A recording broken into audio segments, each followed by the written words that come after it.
मेरी साधना को सजीव एवं पूर्ण बनाने के लिए मेरे ही प्रभु के रूप में विराजमान आप सभी सत्संग प्रेमी माताओं, बहनों और भाइयों के चरणों में सादर प्रणाम। आज का विषय है, हम अपने बच्चों को सब प्रकार से योग्य और सर्वगुण संपन्न कैसे बनाएं। माता पिता की एक भावना रहती है कि हमारे बच्चे स्वस्थ रहें, पढ़ने लिखने में खूब होशियार हो, उनमें सब प्रकार की योग्यताएं आ जाएं, सब प्रकार के गुणों का विकास हो जाए उनके व्यक्तित्व में, वे विनम्र बने, चरित्रवान बने, सेवाभावी बने, प्रेमी बने, त्यागी बने, उनके हृदय में माता पिता के प्रति अपार असीम अनंत सेवा भावना हो, प्रेम भावना हो। परिवार में वे सबका आदर करें, सम्मान करें, अपने गृहस्थ जीवन में खूब खुश रहें, प्रसन्न रहें, उनका जीवन आनंद से ओतप्रोत रहे, पूरे जीवन में वो सफल हों। इस तरह की एक भावना माता पिता के मन में रहती है। माता पिता ये भी चाहते हैं कि हमारे बच्चे जीवन में प्रसन्नतापूर्वक रहते हुए इस जीवन के उच्चतम लक्ष्य परम शांति, जीवन मुक्ति और भगवत भक्ति को प्राप्त करें। अपने बच्चों को सब प्रकार से योग्य, खुश देखकर माता पिता को अपार असीम आनंद का अनुभव होता है। भैया जी, यदि आप अपने बच्चों के लालन पालन में कुछ आधारभूत सावधानियां रखेंगे तो निश्चित रूप से आपके बच्चे सब प्रकार से योग्य और सर्वगुण संपन्न बन जाएंगे। सबसे पहली बात है आपके मन की भावना, आपका चिंतन, आपकी सोच। माता पिता के मन की भावना का जबरदस्त प्रभाव बच्चों पर पड़ता है। इस संबंध में परम श्रद्धेय स्वामी श्री शरणानंद जी महाराज का एक वाक्य मैं आपसे निवेदन कर रहा हूँ। उन्होंने कहा,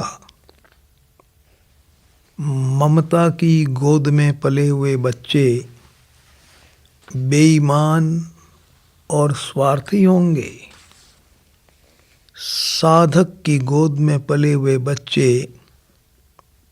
सेवाभावी होंगे और प्रेमी की गोद में पले हुए बच्चे सर्वगुण संपन्न और भगवान के परम भक्त होंगे। ममता की गोद साधक की गोद और प्रेमी की गोद। भैया जी, ममता की गोद का मतलब होता है अपने मन में ये सोचना कि इस बच्चे का मालिक मैं हूँ, यह मेरा बच्चा है और मैं अपने बच्चे का लालन पालन बहुत ही मेहनत से, प्रेम से करूँगा। माता पिता सोचते हैं हमारा बच्चा है और हम इसका लालन पालन खूब ठाट बाट से करेंगे। साथ में ये भावना भी रहती है मन में कि ये बच्चा बड़ा होकर के बहुत अच्छी नौकरी करेगा, व्यवसायी बनेगा, लाखों रुपए कमाएगा, हमें सब प्रकार की सुख सुविधाएं देगा, बीमार हो जाएंगे तो इलाज करवाएगा, बूढ़े हो जाएंगे, असमर्थ हो जाएंगे तो यही बच्चा हमारा सहारा बनेगा। मरते समय यही बच्चा हमारे मुंह में गंगा जल डालेगा, तुलसी पत्र देगा, भगवान का नाम सुनाएगा, दाह संस्कार करेगा, कपाल क्रिया करेगा, हड्डियां गंगा जी में ले जाकर डाल देगा और मरने के बाद हमारे लिए श्राद्ध तर्पण करता रहेगा। इस तरह की भावना यदि आपके मन में है तो इसका नाम है ममता की गोद, स्वार्थ की गोद। आप बच्चे का लालन पालन कर रहे हैं अपने सैकड़ों स्वार्थों का इंतजाम करने के लिए, अपनी हजारों कामनाओं की पूर्ति के लिए।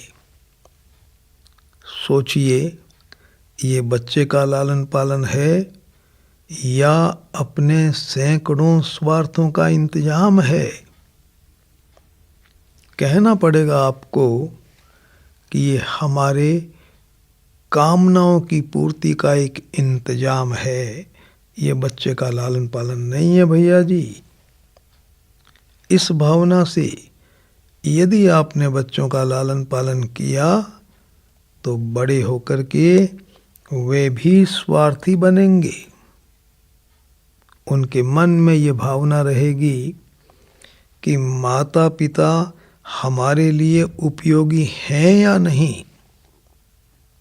यदि उपयोगी हैं तो वे आपकी सेवा कर देंगे और यदि आप उपयोगी नहीं हैं तो भैया जी वे आपको वृद्धाश्रम में भर्ती करवा देंगे। ममता की गोद का मतलब होता है स्वार्थ। साधक की गोद का मतलब क्या? साधक के मन में ये भाव रहता है कि ये बच्चा भगवान ने मुझे दिया है, मेरा कर्तव्य बनता है कि मैं इस बच्चे का बड़े ठाठ से, बड़े प्रेम से लालन पालन कर दूं। मुझ में जितनी शक्ति है, मुझ में जितनी बुद्धि है, मुझ में जितनी योग्यता है, सारी की सारी लगा करके मैं बहुत सावधानी के साथ इस बच्चे का लालन पालन करूँगा, इसे खूब प्यार दूँगा, खूब इसका ध्यान रखूँगा, भरपूर इसकी मदद करूँगा। लेकिन इस बच्चे से मुझे कभी भी कुछ भी लेना नहीं है। किसी भी प्रकार की कामना किसी भी प्रकार की चाह बच्चे से नहीं होती है भैया जी। साधक के कलेजे में वो केवल कर्तव्य भावना से लालन पालन कर देता है। बदले में उस बच्चे से, समाज से, भगवान से कुछ नहीं चाहता है। तो कुछ नहीं चाह करके जो इंसान, जो माता पिता अपने बच्चों का लालन पालन करते हैं उसे कहते हैं साधक की गोद, सेवक की गोद। और तीसरा होता है प्रेमी की गोद। माता पिता के मन में ये भाव रहता है कि ये बच्चा भगवान का मेहमान है, ये बच्चा साक्षात प्रभु का स्वरूप है और भगवान ने अपने मेहमान के लालन पालन का अवसर हमको दिया है। हम भगवान के इस स्वरूप का, भगवान के इस मेहमान का बहुत प्रेम से और प्रसन्नता से लालन पालन करेंगे, भगवान की प्रसन्नता के लिए, अपने सुख के लिए नहीं, अपने स्वार्थ के लिए नहीं। मन मन में बच्चे को भगवान का स्वरूप मानना, उसको मेहमान समझना और निस्वार्थ भावना से उसका ठाठ से लालन पालन कर देना, इसको कहते हैं भैया जी प्रेमी की गोद। प्रेमी बच्चे को प्रभु का स्वरूप मानता है, भगवान का मेहमान समझता है, बड़े ठाठ से लालन पालन करता है, लेकिन बदले में कुछ भी नहीं चाहता है उससे, कभी नहीं चाहता है, न उससे चाहता है न किसी और से चाहता है। इसको कहते हैं प्रेमी की गोद। याद रखना भैया जी, बच्चों का लालन पालन प्रेमी की गोद में होना चाहिए या साधक की गोद में होना चाहिए, ममता की गोद में नहीं। बड़ी भारी सावधानी की ज़रूरत है। जब मैंने इस बात को सुना तो मुझे बहुत चिंता हुई। मैंने स्वामी जी महाराज से निवेदन किया।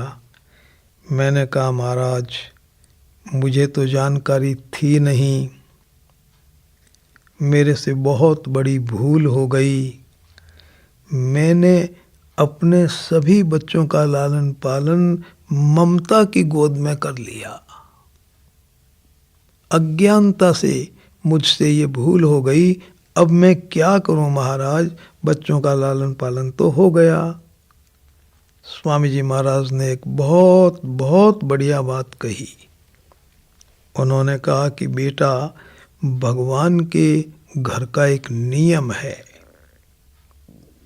यदि तुम अपनी भूल को अब भी सुधार लो, अब भी सुधार लो, तो तुमने जो भूल की है और उस भूल का जो प्रभाव तुम्हारे पर हुआ और तुम्हारे बच्चों पर हुआ, वो सारा की सारा प्रभाव मिट जाएगा और भूल सुधार के बाद में जो तुम्हारे मन में भावना रहेगी, उसका प्रभाव तुम्हारे पर और तुम्हारे बच्चों पर हो जाएगा। भूल मिट जाएगी, बच्चों पर अच्छा प्रभाव हो जाएगा। तुमने अपने बच्चों का लालन पालन ममता की गोद में कर दिया, कोई बात नहीं, कोई चिंता की बात नहीं। अब भी तुम प्रेमी बन जाओ, बच्चों को भगवान के मेहमान समझो और उनके साथ में सेवा और प्रेम का व्यवहार करो।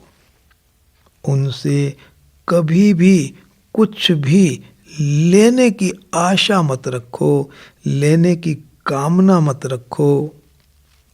यदि वो बच्चे तुम्हें कुछ दें अपने कर्तव्यवश, तो तुम उनकी प्रसन्नता के लिए वो चीज़ ले सकते हो, उसमें किसी भी प्रकार की हानि नहीं है। लेकिन तुम्हारे मन में ये नहीं होना चाहिए कि ये बच्चे मेरे साथ अमुक प्रकार का व्यवहार ही करें, मुझे आदर ही दें, सम्मान दें, मुद्रा दें, सुविधाएं दें। इस तरह की भावना नहीं होनी चाहिए। लेना खराब नहीं है, लेने की आशा बहुत खराब है, लेने की इच्छा बहुत खराब है, लेने की कामना बहुत खराब है। भैया जी, संत वाणी को मैंने सुना और जहाँ तक मुझसे बन पड़ा, मैंने अपने बच्चों से कुछ भी लेने की भावना को ख़त्म कर दिया। इसका प्रभाव बच्चों पे ये पड़ा कि वो मेरी प्रसन्नता के लिए अपना सर्वस्व समर्पित करने के लिए तैयार रहते हैं। एक नियम है, यदि आप कुछ भी चाहेंगे तो आपको कुछ मिलेगा और कुछ नहीं मिलेगा, और यदि आप कुछ नहीं चाहेंगे तो आपको सब कुछ मिलेगा। यदि मेरी तरह आपने भी इस प्रकार की भूल की हो तो आप अपनी भूल को इसी पल, इसी क्षण सुधार सकते हैं। भूल सुधर जाएगी, बच्चे अच्छे बन जाएंगे। दूसरी बात, बच्चों पर प्रभाव पड़ता है आपके व्यवहार का। याद रखना, बच्चों के साथ में अपमानजनक व्यवहार कभी नहीं करें, कभी उनका अपमान नहीं करें, उनके साथ दुर्व्यवहार नहीं करें, उनकी बेइज्जती नहीं करें, दूसरों के सामने उनको शर्मिंदा नहीं करें, उनकी निंदा नहीं करें, उनकी आलोचना नहीं करें, उनको अपशब्द नहीं बोलें, उनके साथ मारपीट नहीं करें, उन पर कभी हाथ नहीं उठाएं, उनको कभी दंड नहीं दें। ये काम बच्चों के साथ में भैया जी कभी नहीं करें, कभी नहीं, कभी नहीं, कभी नहीं। यदि आप इस तरह का कोई व्यवहार बच्चों के साथ करेंगे तो आपके बच्चे घर से बाहर भाग जाएंगे, जानबूझकर परीक्षा में फेल होंगे, योग्यता होते हुए भी नौकरी नहीं ढूंढेंगे, ऐसे काम करेंगे ताकि आपके परिवार की बदनामी हो, शराबी बन जाएंगे, व्यसनी बन जाएंगे, विद्रोही बन जाएंगे, आत्महत्या कर लेंगे, आपके दुश्मन बन जाएंगे। बहुत सावधान रहें। इस प्रकार का व्यवहार यदि आपने बच्चों के साथ किया हो तो भगवान से क्षमा मांग लें और अपने मन में ये निश्चय कर लें कि इस भूल को आप अब जीवन में कभी नहीं दोहराएंगे। ये दूसरी सावधानी है भैया जी। तीसरी सावधानी है, बच्चों पर कभी भी आपको क्रोध नहीं आना चाहिए। बच्चे कितनी ही बदमाशी करें, कितनी ही गड़बड़ करें, कुछ भी करें, बच्चों पर आपको क्रोध नहीं आना चाहिए। यदि आपको क्रोध आ गया तो आपको तो नुकसान होगा ही, बच्चों को भी बहुत ज़्यादा नुकसान होगा। क्रोध में आप अपमान तो कर ही बैठेंगे। आपके बच्चे धीरे धीरे क्रोधी स्वभाव के बन जाएंगे। क्रोध कैसे मिटता है, इस संबंध में हम लोग 3 घंटे की चर्चा अलग से कर चुके हैं। उस चर्चा को सुनने से पल भर में आपका क्रोध जड़ मूल से मिट सकता है। याद रखना, क्रोध आना नहीं चाहिए कभी, लेकिन जहां जरूरत पड़े वहां आप क्रोध कर सकते हैं। करने का मतलब क्या? आपके मन में लेश मात्र भी क्रोध नहीं। आपके मन में ये भावना है कि हे परमात्मा, ये बच्चा आपका मेहमान है, आपके इस मेहमान को मेरा प्रणाम। हे नाथ, बच्चा बहुत बदमाशी कर रहा है। प्रेम पूर्वक समझाने का प्रभाव इस पर नहीं हो रहा है प्रभु। इसलिए अब मैं बाहरी स्तर पर, वाणी के स्तर पर, व्यवहार के स्तर पर क्रोध का अभिनय करूंगा, नाटक करूंगा। मेरे मन में बिल्कुल क्रोध नहीं है। उसकी भलाई के लिए, उसके सुधार के लिए, उसके हित के लिए भैया जी, जहाँ जरूरत पड़े वहाँ आप क्रोध का नाटक कर सकते हैं। इसमें आपको और बच्चे को किसी भी प्रकार का कोई नुकसान नहीं होगा। आप हल्की सजा भी दे सकते हैं। ये एक प्रकार का ऑपरेशन है उसकी गंदगी को बाहर निकालने के लिए। ऐसा आप कर सकते हैं, लेकिन क्रोध आना कभी नहीं चाहिए। आगे चलिए। आपका व्यवहार बच्चे के साथ में बहुत ही अच्छा होना चाहिए। आपके व्यवहार में मिठास होना चाहिए। आपकी वाणी पवित्र होनी चाहिए। आपके शब्द बिल्कुल चुने हुए और अच्छे से अच्छे होने चाहिए। आपके व्यवहार से बच्चे को आदर, सम्मान, स्नेह और प्यार मिलना चाहिए। उत्साहजनक बातें बच्चों को बतानी चाहिए। उनके गुणों की प्रशंसा करनी चाहिए। अच्छे से अच्छा व्यवहार बच्चों के साथ आप करेंगे तो बच्चे आपके योग्य बनेंगे। एक और बात, बच्चे में किसी भी प्रकार का कोई दोष पैदा हो जाए तो उस दोष को आप प्रेम से ही दूर करें, क्रोध से नहीं। आपके पास भगवान की दी हुई एक बहुत बड़ी शक्ति है। उस शक्ति का नाम है प्रेम। प्रेम से आप अपने बच्चों के बड़े से बड़े दोषों को जड़ मूल से मिटा सकते हैं भैया जी।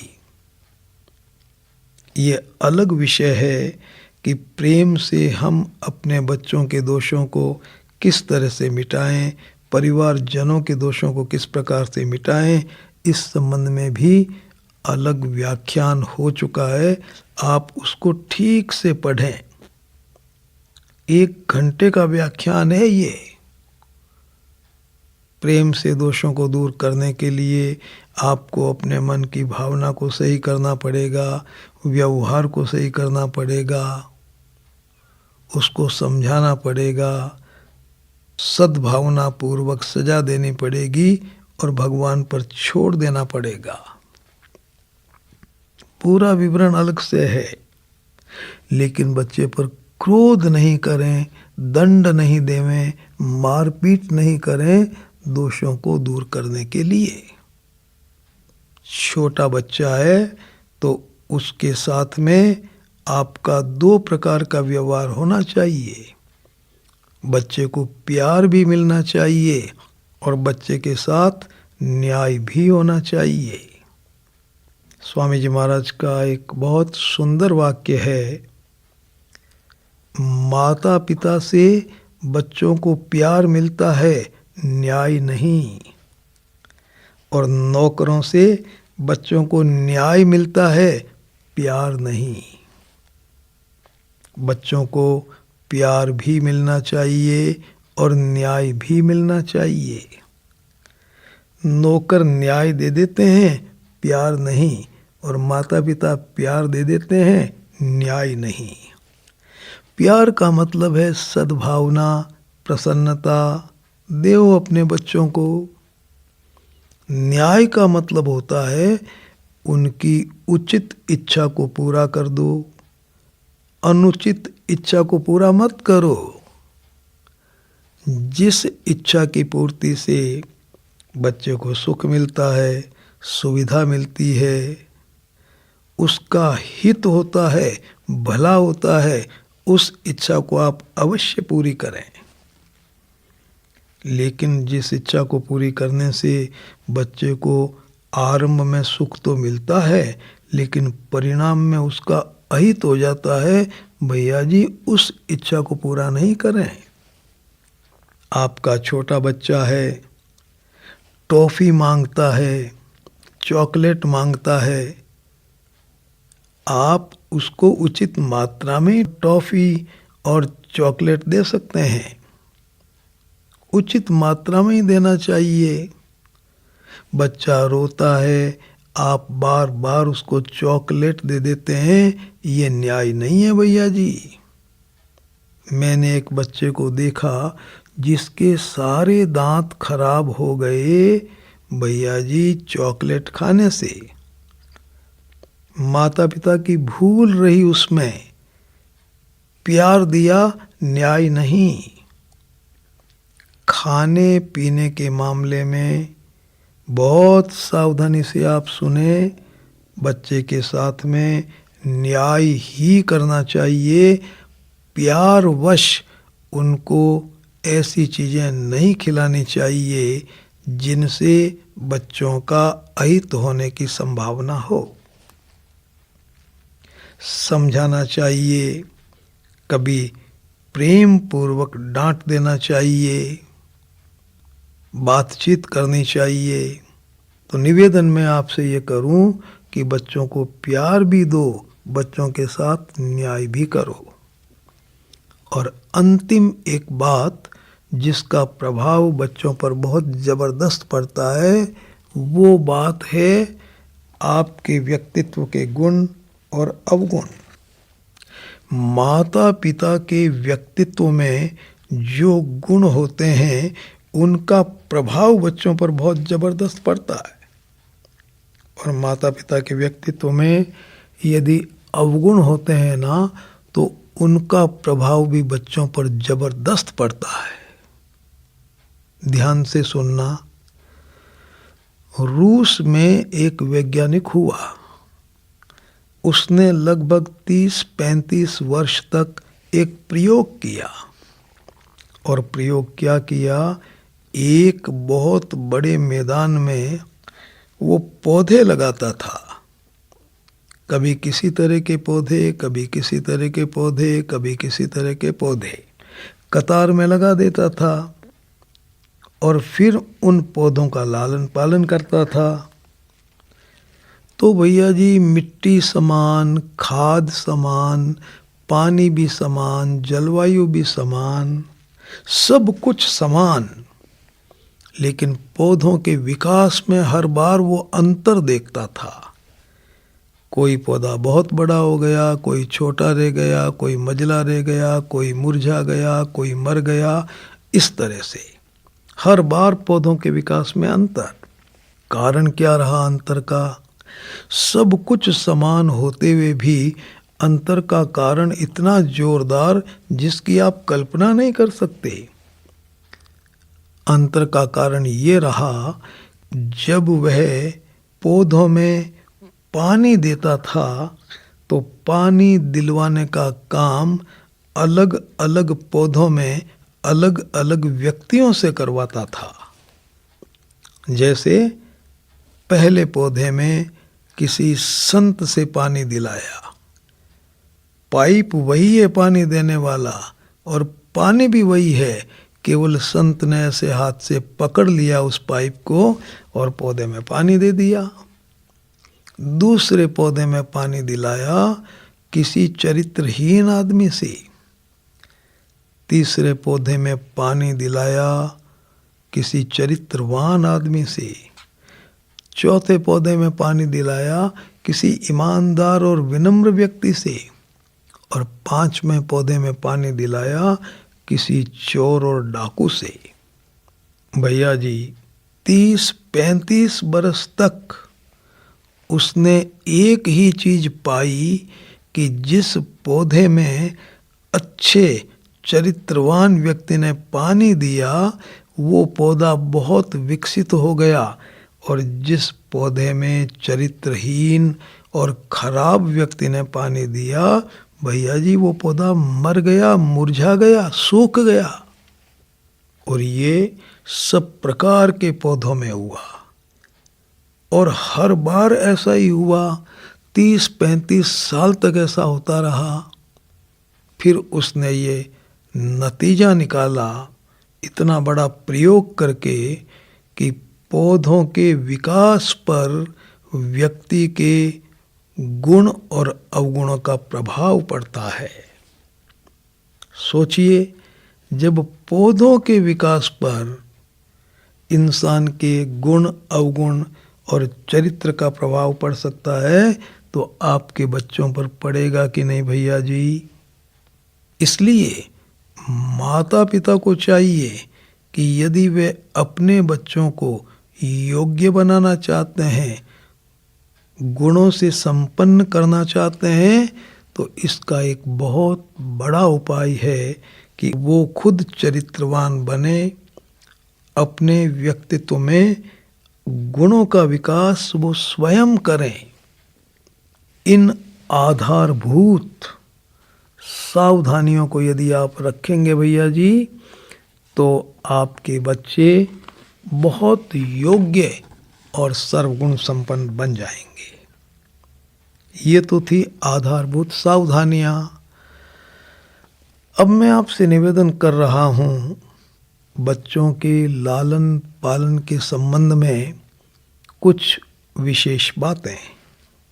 देखो, बच्चों के लालन पालन की तैयारी उस समय से करनी होती है जब बच्चा गर्भ में आता है, और इसके पहले तैयारी करनी पड़ती है गर्भाधान के समय। गर्भाधान उचित दिन होना चाहिए, उचित समय पर होना चाहिए, उचित स्थान पर होना चाहिए। माता पिता की भावना शुद्ध होनी चाहिए उस समय, चित्त प्रसन्न रहना चाहिए, परमात्मा की स्मृति बनी रहनी चाहिए।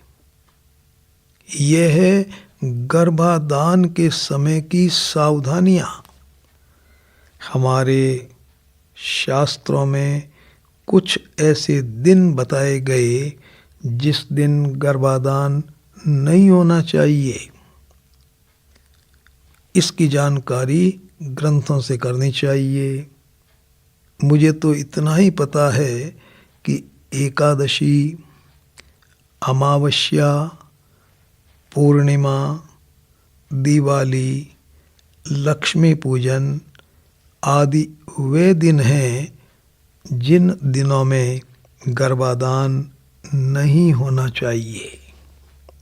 निवेदन मैं आपसे ये करूं कि बच्चा गर्भ में आ गया उसी समय उसके लालन पालन में सावधानी रखने की ज़रूरत है। गर्भावस्था में बच्चे पर प्रभाव पड़ता है विशेष रूप से माँ की भावना का और सामान्य रूप से पिता की भावना का। जिस समय बच्चा गर्भ में हो उस समय माता पिता की भावना बड़ी पवित्र रहनी चाहिए, सबके प्रति प्रेम रहना चाहिए, सद्भावना रहनी चाहिए। माता पिता को चाहिए कि उन दिनों में वो खूब शुभ चिंतन रखे, धीरता, वीरता, गंभीरता, प्रेम, सेवा और त्याग, भैया जी इनसे संबंधित चर्चा हो घर में, इस तरह का साहित्य पढ़ें, भगवान की लीलाएं सुने, भगवान की कथाएं सुने, भगवान की कथाएं पढ़ें, भगवान की लीलाएं देखें, भक्तों की गाथाएं पढ़ें।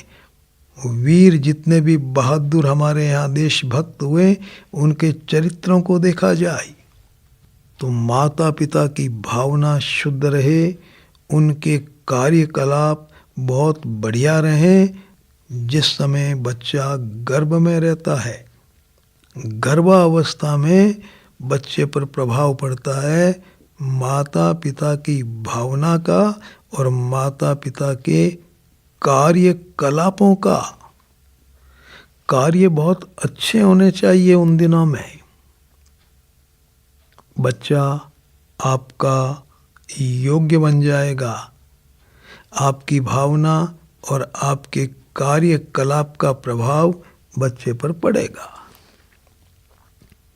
बच्चे का भैया जी जन्म हो गया और जन्म से लेकर के लगभग 3-4 वर्ष की अवस्था तक बच्चा रहता है अबोध अवस्था में।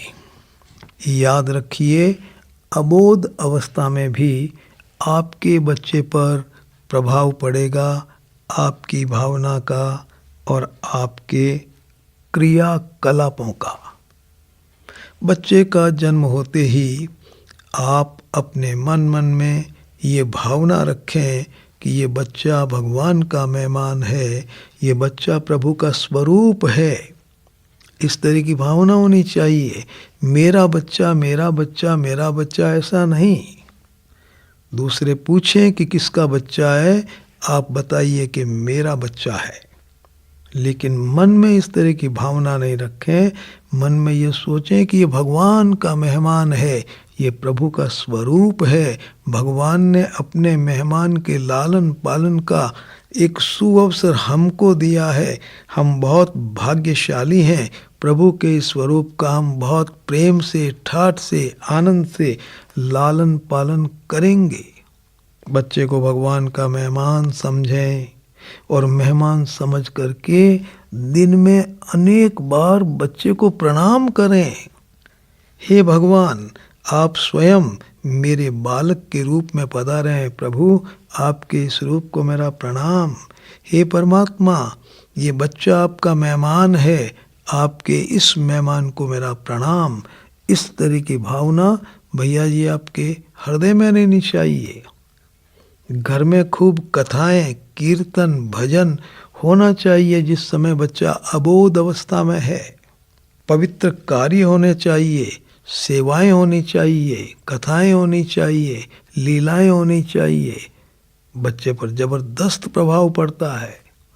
और याद रखना, जब तक बच्चा अबोध अवस्था में है तब तक माताओं को चाहिए कि स्तनपान उनको अवश्य करवाएं। स्तनपान से बच्चों को केवल खुराक ही नहीं मिलती है, माँ के कलेजे की भावनाएं भी बच्चे के कलेजे में पहुँचती है। माँ का प्रेम, माँ का स्नेह भैया जी कितना ज़बरदस्त होता है। वो प्रेम और स्नेह भी बच्चा दूध के साथ में पीता है, उससे उसके विचार बनते हैं। अपनी सुंदरता को बनाए रखने के लिए जो बहनें बच्चों को स्तनपान नहीं करवाती हैं, वो भगवान के मेहमान के साथ में बहुत बड़ा अन्याय करती हैं। और मैंने ऐसा सुना है कि यदि आपने बच्चों को स्तनपान नहीं करवाया तो आपको स्तन कैंसर हो जाएगा। भगवान ने व्यवस्था की है, दूध का इंतजाम किया है, और उस इंतजाम को यदि आप नहीं पूरा करते हैं, नहीं काम में लेते हैं, भूल है। स्तनपान अत्यंत आवश्यक है। ये बात वैज्ञानिक दृष्टि से भी भैया जी बिल्कुल सही सिद्ध हुई है। इसके बाद आता है बच्चे का शिक्षा काल। बच्चा लगभग 5 वर्ष का हो गया, बच्चे को आपने पढ़ने के लिए भेज दिया। लगभग 16 साल की अवस्था तक बच्चा शिक्षा की अवस्था में रहता है। थोड़ा उसका विशेष ध्यान रखना पड़ता है। इसके बाद में बच्चा जब लगभग 11वीं 12वीं क्लास पास कर लेता है, कॉलेज में चला जाता है, महाविद्यालय में चला जाता है, उसके बाद वो स्वयं अपने पैरों पर खड़ा होने लग जाता है। उसके पहले माता पिता को बच्चे का विशेष ध्यान रखना बहुत ज़रूरी है। बच्चा पढ़ रहा है उस समय भी याद रखिएगा, बच्चे को भगवान का मेहमान समझें, उसको भगवान का स्वरूप समझें और प्रणाम करने का काम एकांत में बैठकर, पूजा के कमरे में बैठकर नियमित रूप से करते रहें। दूसरी बात, अपने मन में ये सोचते रहें कि हमारा बच्चा बहुत अच्छा है, गुणवान है, विनम्र है, पढ़ने लिखने में बहुत होशियार है, बच्चा बहुत अच्छा बनेगा। इस तरह का भाव अपने मन में रखें।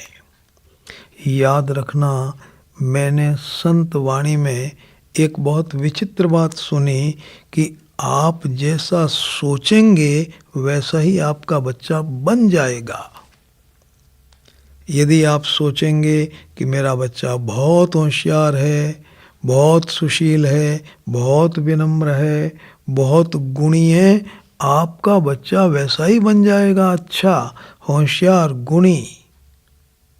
और यदि आप ये सोचेंगे कि बच्चा पढ़ाई में बहुत कमज़ोर है, ये तो अस्वस्थ है, पतला दुबला है, तो बच्चा वैसा ही खराब और अस्वस्थ बन जाएगा। मैं निवेदन आपसे ये करना चाहता हूँ कि अपने बच्चे के बारे में अपने मन में बहुत अच्छी भावना रखिए। मैं जानता हूँ एक ऐसी महिला को जो इलाहाबाद में रहती थी, बच्चा बड़ा हो गया 8-9 वर्ष का, स्कूल नहीं जाता था, रोता बहुत था। माँ को बहुत चिंता हुई। स्वामी जी महाराज वहाँ पहुँचे, उनके सामने वो खूब रोई। स्वामी जी महाराज ने कहा कि रोने की ज़रूरत नहीं है बिटिया, बच्चा तुम्हारा अच्छा बन जाएगा। और यही बताया कि अपने मन में ये सोचो कि मेरा बच्चा अच्छा है, पढ़ने ज़रूर जाएगा, पढ़ने लिखने में बहुत होशियार बनेगा। और बच्चे को कभी कभी बोल करके कहो कि बेटा तुम बहुत अच्छे हो, कोई बात नहीं, अभी तुम्हारा पढ़ाई में मन नहीं लग रहा है, लेकिन तुम्हारा मन बहुत लगेगा, तुम तो बहुत अच्छे पढ़ाई करोगे, तुम स्कूल जाओगे। भैया जी, माँ ने ऐसा सोचा और बच्चे के साथ में इस प्रकार का व्यवहार किया, बच्चा स्कूल जाने लग गया और पढ़ाई में भी बहुत अच्छा पढ़ने लग गया। निवेदन मैं आपसे ये कर रहा हूँ कि आप बच्चे के बारे में जैसा सोचेंगे, जैसा उसके साथ में व्यवहार करेंगे, बच्चे पर उसका बहुत ज़बरदस्त प्रभाव पड़ेगा। आप अपने बच्चे को डॉक्टर बनाना चाहते हैं, इंजीनियर बनाना चाहते हैं, बहुत बड़ा कोई मैनेजर बनाना चाहते हैं, बच्चे को आप ऐसा बोलो बार बार कि बच्चा तुम इंजीनियर बनोगे, व्यवसायी बनोगे, डॉक्टर बनोगे। घर में उसका नाम कर दो डॉक्टर डॉक्टर डॉक्टर, देखो आपका बच्चा डॉक्टर बन जाएगा। याद रखना, बच्चे के साथ में आदर प्रेम का व्यवहार करो, बच्चे को प्रेम दो, स्नेह दो, उसके प्रति सद्भाव रखो, अच्छे से अच्छा व्यवहार करो। एक भूल आप कभी मत करना, ये भूल आप कभी मत करना कि बच्चा यदि पढ़ाई में कमज़ोर है तो आप उसको डांटते हैं, फटकारते हैं, मारते हैं, सजा देते हैं, कमज़ोर कहते हैं, कटु बोलते हैं, धमकाते हैं, डराते हैं, उसकी बेइज्जती करते हैं, उसका अपमान करते हैं। ऐसा करना अपने बच्चे की हत्या करना है। इस तरह से आप कभी नहीं करें, कभी नहीं करें, कभी नहीं करें। अपने मन में भी ऐसा नहीं सोचें कि हमारा बच्चा कमज़ोर है। यदि आप ऐसे सोचेंगे तो आपका बच्चा पहले से ज़्यादा कमज़ोर हो जाएगा।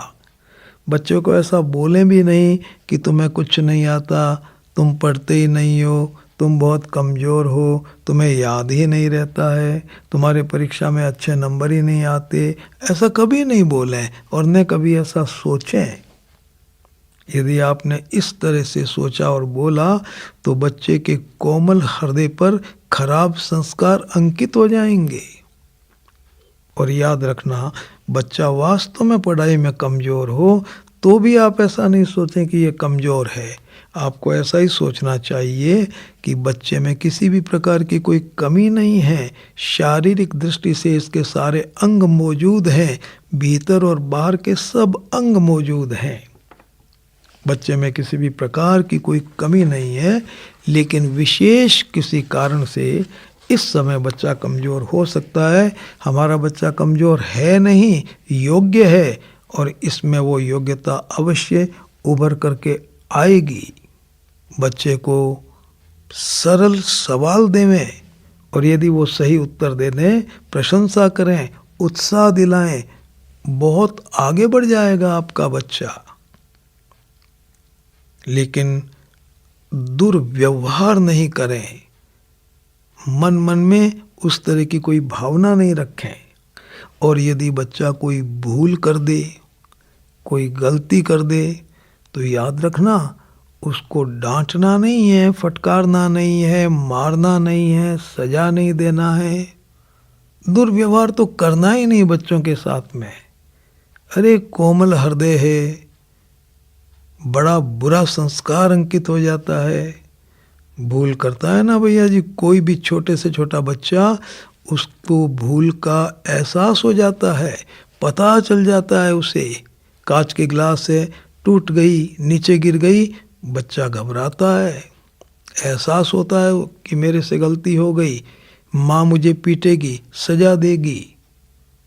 बच्चे को अपनी भूल का एहसास भी हो गया, उसने क्षमा भी मांग ली भीतर ही भीतर, वो डर भी गया, और ऊपर से फिर आप सजा देते हैं ना, तो बच्चे पर बहुत ज़्यादा खराब प्रभाव पड़ता है, बहुत ज़्यादा खराब प्रभाव पड़ता है भैया जी।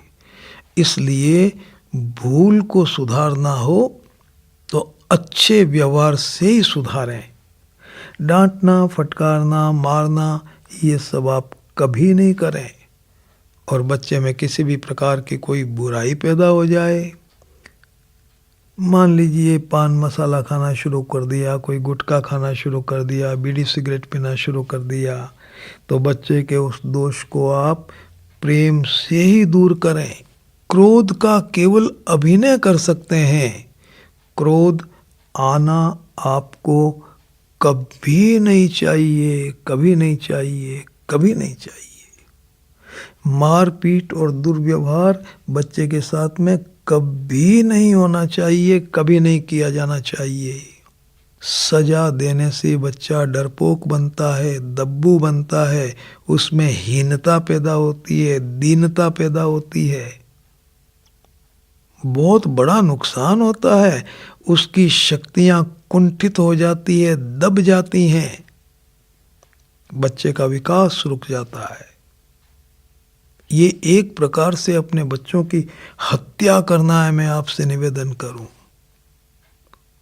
और देखो, जब बच्चा लगभग 12-13 वर्ष का हो जाए, उसके बाद में बच्चे के साथ में थोड़ी स्वास्थ्य चर्चा भी करनी चाहिए, शिष्टाचार की बातें बतानी चाहिए, दोषों का नुकसान बताना चाहिए, गुणों का लाभ बताना चाहिए, भगवत चर्चा करनी चाहिए, परमात्मा के विश्वास की बातें कहनी चाहिए, वीरों की और भक्तों की गाथाएं सुनाई जानी चाहिए।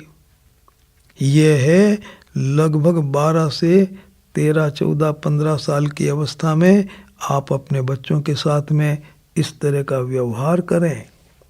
उनको ये सारी चीज़ें धीरे धीरे सिखाएं।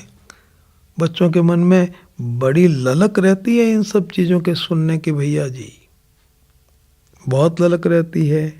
तो ये चर्चा करनी चाहिए 12-13 वर्ष के बाद में, ताकि बच्चे का रुझान बने अपने में गुणों को विकसित करने का।